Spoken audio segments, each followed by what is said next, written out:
मैं 4 बेटों की माँ होते हुए मैं अकेली हूँ।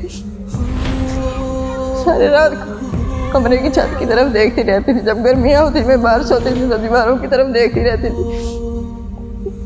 तो माँ को जब बूढ़े हो जाते माँ को घर से तो नहीं निकाल देते।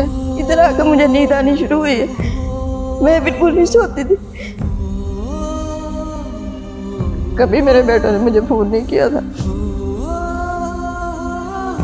मैं यही अल्लाह से दुआ करती थी, अल्लाह ऐसा को वसीला बने कि मैं अल्लाह अपने घर बुला ले और वहीं मेरी आखिरी जगह मुझे दे दे। मुझे बहुत शौक है वहाँ जाने का। आप मुझे उम्रे पर भेजें, मेरा सहारा बने।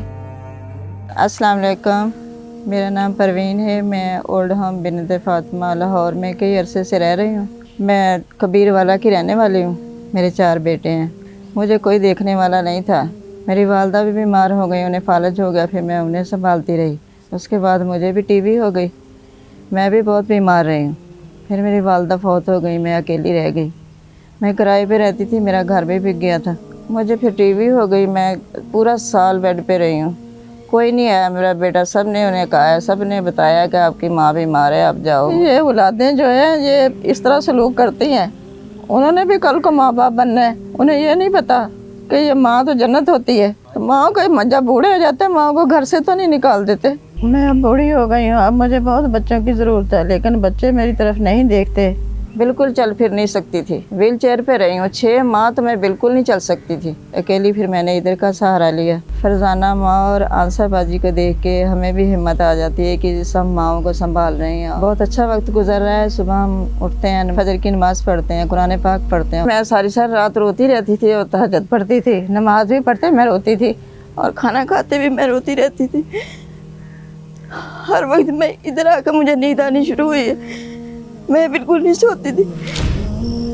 सारी रात कमरे की छत की तरफ देखती रहती थी। जब गर्मियाँ होती मैं बाहर सोती थी तो दीवारों की तरफ देखती रहती थी। कभी मेरे बेटों ने मुझे फोन नहीं किया था। मैं जब तहज्जुद पढ़ती थी मैं हर वक्त रोती रहती थी कि अल्लाह मुझे अपने घर बुला, मैं भी अल्लाह के घर का दीदार करूँ और वहाँ इबादत करूँ और सबके लिए दुआएं मांगूँ। औलाद को नेक बना, जो औलाद बढ़ापे में वालिदैन का सहारा बने। मैं आपके लिए सारी ज़िंदगी दुआएं करती रहूँगी और वहाँ जाके भी हर वक्त जितना वक्त वहाँ गुजारूँगी आपके लिए दुआएं करूँगी। मैं यही अल्लाह से दुआ करती थी, अल्लाह ऐसा को वसीला बने कि मैं अल्लाह अपने घर बुला ले और वहीं मेरी आखिरी जगह मुझे दे दे। मुझे बहुत शौक है वहाँ जाने का, अल्लाह के घर जाने का। मैं 4 बेटों की माँ होते हुए मैं अकेली हूँ।